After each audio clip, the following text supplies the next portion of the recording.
हर महादेव, जय भोलेनाथ। नमस्कार, मैं साधना पांडे मार्गदर्शन पे आपका स्वागत करती हूँ। दोस्तों, आज मैं बात करने वाली हूँ नाग पंचमी 2024 कि 2024 में नाग पंचमी कब पड़ रही है। दोस्तों, नाग पंचमी को बहुत ही ज़्यादा पवित्र और शुभ दिन माना जाता है। पंचमी ऐसे ही महत्वपूर्ण दिन होती है और श्रावण मास की पंचमी बहुत ही शुभ दिन होता है। इस दिन नाग देवता की पूजा की जाती है और नागों के राजा तक्षक की भी पूजा की जाती है, कालिया नाग की पूजा की जाती है और नागों को आभूषण रूप में धारण करने वाले देवाधिदेव महादेव की पूजा का भी बहुत विशेष दिन है। उपाय के तौर पे मैंने बताया था आपको डमरू चढ़ाना है, तो डमरू अगर आप चढ़ाना चाहते हैं, त्रिशूल चढ़ाना चाहते हैं, घंटा बांधना चाहते हैं, तो पंचमी दिन यानी कि नाग पंचमी का दिन बहुत ही श्रेष्ठ और शुभ है। तो आप इस दिन ये सारे उपाय कर सकते हैं। नाग पंचमी के दिन कुछ विशेष चीजें और पूजा विधि मैं बताने जा रही हूँ, तो एक एक चीज को ध्यान से सुनिएगा, बाकी डिटेल वीडियो आपको मिलेगी ही मिलेगी। नाग पंचमी के एक दिन पहले अपने घर को साफ करिएगा। साफ करने मतलब कोने कोने के से अच्छे से घर को साफ करिएगा। उसके अगले दिन सुबह जल्दी उठ करके घर में जो सामान्य साफ सफाई होती है वो सभी कर लीजिएगा। और नाग पंचमी की पूजा रसोई में होती है, किचन में होती है। कुछ लोग पूजा घर में भी करते हैं, लेकिन अपनी अपनी मान्यता है। किचन में, रसोई घर में होती है, तो रसोई घर की विधिवत साफ सफाई कर दीजिएगा। और वहाँ पे क्या करिएगा कि आप गोबर से, या फिर अब गोबर तो मिल नहीं पाएगा, तो लाल चंदन से आप नाग नागिन का 7 या 9 की तरह तस्वीरें आप बना सकते हैं। और नहीं बनाए तो कोई बात नहीं, मानसिक रूप से आप क्या करिएगा कि एक चौकी रखिएगा छोटा सा, या फिर किचन के स्लैब पर ही आप पलाश के पत्ते ले लीजिएगा। पलाश के पत्ते लेकर के, वो पत्ते 9 जगह होते हैं, यानी कि 7 नाग नागिन के लिए और 2 उनके सपोलों के लिए होते हैं। तो 7 जगह पे अब चढ़ाना क्या है, तो देखिए चढ़ाएंगे। चढ़ाने में 1 लोटा जल चाहिए, साफ गंगा जल मिला हुआ, और दूध चाहिए और धान की लाई। धान की लाई होती है दूध में, कच्चे दूध में धान की लाई मिलाकर 7 पत्तों पे एक एक करके वो दूध की लाई 1-1 चम्मच और वो रख दिया जाता है। दूध की लाई और दूध मिला करके रख दिया जाता है और पानी से ऐसे आचमन कर दिया जाता है। 3 बार करके हाथ जोड़ लिया जाता है कि हे नागदेव, आप अपना भोग ग्रहण करिए। और जो दूध और लाई कटोरे में बचा होता है उसको पूरे घर में छिड़क दिया जाता है। उसको धीरे धीरे धीरे धीरे पूरे घर में छिड़क दिया जाता है। पहले के समय में तो दरवाजे पे भी सांपों की आकृतियां बनाई जाती थी, 7, 3, 5, और ऐसा माना जाता है कि इससे नागदेव काफ़ी प्रसन्न होते थे। तो जैसे हो, अब तो लोग पेंटिंग वगैरह कराते हैं, तो ये सारी चीज़ें संभव नहीं है, लेकिन आप इस काम को जिस तरीके से मैंने पूजा बताई बहुत आसान तरीके से करिएगा। पूजा में जो है सुगंधित अगरबत्ती, धूप बत्ती, ये सब चीज़ें अनिवार्य रूप से आपको जलाना है। अब विशेष चीज़ ये करना है दोस्तों, आज कुछ विशेष कामों का ध्यान रखिएगा, नहीं तो बहुत दोष पड़ता है। देखिए, आज के दिन ना तवा नहीं चढ़ाया जाता है या लोहे की कढ़ाई नहीं चढ़ाया जाता है। आज के दिन रोटी तो बिल्कुल भी नहीं बनती है। आप पूड़ियाँ, दाल की पूड़ियाँ, ये सब चीज़ें बना सकते हैं। तो इस तरीके से लोहे की चीज़ें आज नहीं चढ़ाई जाती हैं, इस बात का ध्यान दीजिएगा। धरती में खुदाई नहीं कराया जाता है, क्योंकि ऐसा शास्त्र सम्मत नियम है। बताऊंगी तो लेट हो जाएगा, शायद पिछली वीडियो में मैंने बताया भी था।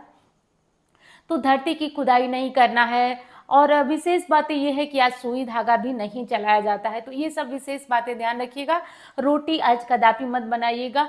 चावल वगैरह बना लीजिएगा। लोहे की कढ़ाई, तवे, ये सब मत चढ़ाइएगा। अब तो नॉन स्टिक के भी आते हैं, वो भी सबके घर में होंगे, तो वो सब आप प्रयोग करना चाहें तो करिए, लेकिन मैं मानती हूँ कि तवा मत ही चढ़ाइए। आज पूड़ियाँ वगैरह बना लीजिए, एक दिन खाने से कुछ भी नुकसान नहीं होगा। राहु केतु सही कंडीशन में नहीं है, तकलीफ दे रहे हैं, तो वो क्या करें, वो लोग चांदी या तांबे का नाग नागिन बनाकर शिवालय में जा करके और शिव जी की पहले पूजा करें। फिर वो जो छोटे छोटे नाग नागिन लेके गए हैं आप लोग, उनकी विधि विधान से पूजन करें। इसमें कच्चा दूध अनिवार्य है। पूजन करने के बाद इन्हें बहते हुए पानी में प्रवाहित करें। इससे कुंडली में काल सर्प दोष से भी राहत मिल जाती है और नाग जो राहु केतु का तकलीफ है, पीड़ा है, वो भी कुंडली से कम हो जाती है। तो ये मौका है, बहुत ही अद्भुत सुनहरा मौका है। इसका लाभ आप लोग अनिवार्य रूप से उठा लीजिएगा। तो इस साल जो है 2024 में नाग पंचमी किस दिन मनाई जाएगी, देखिए उदया तिथि के अनुसार 9 तारीख को, 9 अगस्त को नाग पंचमी का पर्व मनाया जाएगा। 9 तारीख को आपको जो पूजा विधि मैंने बताई है, उपाय बताया है, सब कुछ आप लोग कर लीजिएगा। जितने भी लोग हैं उनके लिए एक सुनहरा अवसर है कि वाराणसी में महादेव के भव्य मंदिर में मैं रुद्राभिषेक करवाने जा रही हूँ। उनके लिए जिनकी किसी भी तकलीफ में जो जूझ रहे हैं, जिनकी मनोकामना पूरी नहीं हो पा रही है, उनके लिए मैं विशेष रुद्राभिषेक करवाने जा रही हूँ। जैसा कि आप जानते हैं दोस्तों, घर पे जब भी रुद्राभिषेक का आयोजन कराएंगे 5,000 6,000 तक लग जाता है। लेकिन दोस्तों विश्वास करिए, महादेव जानते हैं इसके साक्षी कि ये जो आयोजन मैंने किया है वो केवल और केवल परोपकार की दृष्टि से, तो मात्र बहुत ही कम मूल्य रखा गया है। केवल पंडित लोगों की दक्षिणा और जो मंदिर का खर्च है, मंदिर का खर्च यानी कि जो बहुत बड़ा मंदिर होता है, उस मंदिर में जब आप पूजा अंदर कराएंगे तो मंदिर के लिए चार्ज कटता है, आपकी पर्ची बनती है, तो कुछ चार्ज आपको देना पड़ेगा। और लेकिन बहुत ही कम मूल्य में आप चाहें तो अपनी मनोकामना के अनुसार आप रुद्राभिषेक कर सकते हैं। करना क्या है, तो आप जो मेरा नंबर जानते हैं उस नंबर पे फ़ोन करके आप अपना नाम लिखवा सकते हैं। और ध्यान रखिए, आप अपना नाम और गोत्र अपने नाम के साथ जिस मनोकामना की पूर्ति के लिए आपको रुद्राभिषेक करना है, ये आप संकल्प में बताएंगे जिस दिन रुद्राभिषेक होगा। ये रुद्राभिषेक किस दिन होगा, तो 14 तारीख को, 14 अगस्त को इसका आयोजन किया गया है। तो इस चीज़ का ध्यान रखिए कि ये जो होगा वो आपको नोट केवल कराना है। आप अपने नाम नोट कराइए और अपना गोत्र नोट कराइए और स्थान नोट कराइए। मनोकामना किसी को मत बताइए। अगर आप वाराणसी में आना चाहते हैं, आपकी इच्छा है कि आप रुद्राभिषेक में शामिल हों, तो आप बिल्कुल आइए, स्वागत है आपका। आप गंगा स्नान करिए और पूजा में शामिल होइए। हमारे पंडित जी लोग जो नहीं आ पाएंगे, ऑनलाइन उनका संकल्प कराएंगे, वो मोबाइल यानी कि जो चैनल है उसके माध्यम से अपना संकल्प लेंगे और अपनी मनोकामना बोलेंगे। अपनी मनोकामना किसी को मत बताइएगा। और मैं इतना दावे के साथ कह रही हूँ दोस्तों कि मैंने कई साल से, और एक और विशेष बात बता दूं, जब भी मैं किसी संकट में होती हूँ, क्योंकि मैं भी इंसान हूँ, थोड़ा सा आप लोगों को झटका लगेगा, तो कई बार मैं महारुद्राभिषेक के द्वारा संकट से निकल चुकी हूँ। इसके साक्षी महादेव हैं। तो ये मौका, ये अवसर आपके लिए, और जिन लोगों को, जिन भाई बहनों को ये शक हो रहा होगा कि ये चीज़ें केवल व्यवसाय के लिए है, उनसे हाथ जोड़कर प्रार्थना है कि उनको अवसर दें जो परेशानी में है। क्योंकि मैं जानती हूँ कि उस मंदिर में अगर एक बार रुद्राभिषेक हो गया तो निश्चित रूप से मनोकामना पूरी हो जाती है। क्योंकि वो मंदिर का इतिहास ही ऐसा है कि जिसमें कि आपकी मनोकामनाएं पूरी होती हैं और बहुत ही प्रसिद्ध है। और एक चीज़ बता दूं दोस्तों, मैंने बहुत ही मेहनत से मंदिर प्रशासन से अनुमति ली है, क्योंकि सावन में किसी भी मंदिर में जाकर के पूजा करवाना बहुत कठिन बात है। जो लोग वाराणसी से होंगे जानते होंगे। और मैंने ये मेहनत, ये प्रयास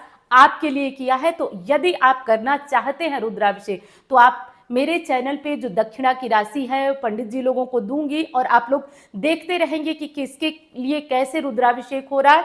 वो आप उन लोगों की दक्षिणा की राशि और मंदिर के खर्च के लिए जो पैसे लगे हैं, आप उनको इस नंबर पे पेमेंट करके, और आप अपना नाम और गोत्र भूलिएगा मत। गोत्र नहीं पता है तो लिखवाइएगा कि गोत्र नहीं पता है। नाम, गोत्र और स्थान तीनों चीज लिखवा लीजिए। और हाँ, जिन्हें आकर रुद्राभिषेक में शामिल होना है, वाराणसी के आसपास से हैं, वो लोग भी अपना नाम, गोत्र, स्थान लिखवाएंगे, आएंगे, वाराणसी में गंगा स्नान करेंगे, फिर पूजा में शामिल होंगे।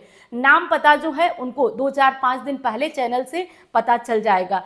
तो ये बहुत ही विशेष जानकारी और दोस्तों अवसर है, महादेव की विशेष कृपा। क्योंकि जब से मैं बिहार से लौटी हूँ, मैं इसी काम में व्यस्त थी। मैं चाहती हूँ कि आप, हमारा मार्गदर्शन परिवार जो मुझ पे भरोसा करके जुड़ा हुआ है, मैं उसके दुख को अधिक से अधिक कम करूँ। तो कोई भी मनोकामना है तो आप रुद्राभिषेक का ये सुनहरा मौका है, आप इसे छोड़े नहीं। और दोस्तों विश्वास करिए कि ये महादेव साक्षी हैं कि मैं ये काम क्यों और कैसे कर रही हूँ, इसके लिए केवल भोलेनाथ जानते हैं। कि इस काम से जब आप लोगों को संतुष्टि मिलती है तो मुझे भी बहुत बड़ा यश मिलता है, मुझे भी बहुत बड़ी प्रसिद्धि मिलती है। केवल और केवल इसी लालच के कारण मैं ये सारे काम करती हूँ कि आप लोग का साथ, आप लोग का प्यार बना। पूजा पाठ, रुद्राभिषेक जो भी करते हैं, मैं एक चीज़ आपको हमेशा बताती हूँ कि मंदिर में जाकर आप अभिषेक करिए।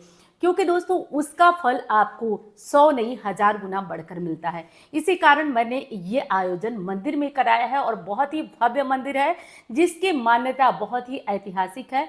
और आप इस अवसर का लाभ अवश्य उठाएं।